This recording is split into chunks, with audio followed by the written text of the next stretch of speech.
ये एक Japanese disease के जैसा नाम लग रहा है। कावासाकी बीमारी है क्या? What is Kawasaki disease? Kawasaki Bajaj तो सुनी थी, है ना, धू करके चलती थी। अभी कावासाकी डिजीज क्या है, ये बीमारी क्या है, ये कहाँ से आई है और कैसे फैल रही है, इसका योगदान क्या है?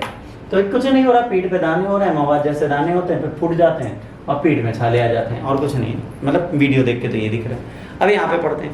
बैंगलोर बेस्ड डॉक्टर ने रिवील्ड किया है they saw surge of Kawasaki disease among the children after devastating the second wave of कोविड-19। कोविड-19 के सेकंड वेव के बाद कुछ लोगों के अंदर कावासाकी डिजीज दिख रही है। It is also known as Kawasaki syndrome और the mucocutaneous lymph node syndrome.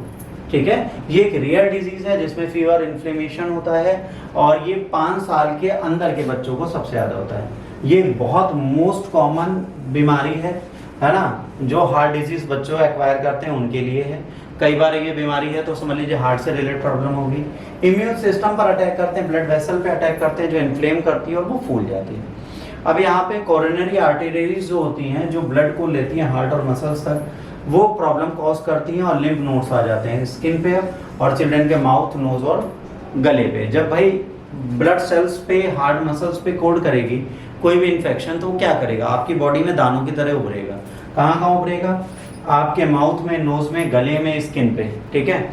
Symptoms, clinical sign includes fever, rashes, swelling of hands and feet, irritation and the redness of the white of the eye, swollen limbs, glands of the neck and the irritation, inflammation in mouth, lips and throat। इतनी सारी चीजें एक साथ इसमें होती हैं, इतनी सारी बीमारियां लगेंगी तब होगा, तो ये खतरनाक है। The disease was first described in Japan by Tomisaku Kawasaki 1967। इसी के बाद ये रिपोर्ट हुआ था हवाई में 1976 में। इसी के सरनेम पर इसको क्या दिया, Kawasaki. The cause of Kawasaki disease is unknown. सारे केसेस जो होते हैं लेट विंटर और अर्ली स्प्रिंग में होते हैं। जब सावन झूमो होता है और ठंडी आने वाली होती है तब ये होता है। ठंडी जाए और सावन आए तो ये बीमारी आपको होते हुए दिखती है।